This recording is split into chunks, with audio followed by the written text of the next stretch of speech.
ম্যাচের টেম্পারেচার নিয়ে আলাদা করে কোনো কথা নাই।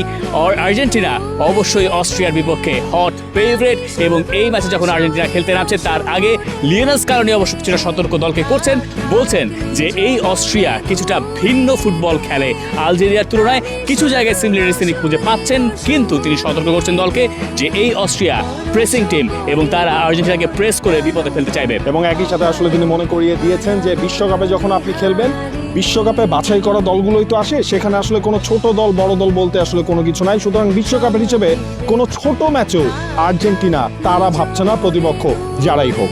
আপনাকে যদি আমি শুরুতেই জিজ্ঞেস করি যে আর্জেন্টিনার এই ম্যাচের প্রেডিকশন আসলে কি আপনার? আমার মনে হয় 2-1। Argentina 2, Argentina 2, Austria 1। উড সে যে আর্জেন্টিনা এই ম্যাচে 2-1, 3-1। 3-1 আমার কাছে মনে হয় যে স্কোর লাইন, এটার পক্ষে যুক্তি দেখানোর চেষ্টা করি।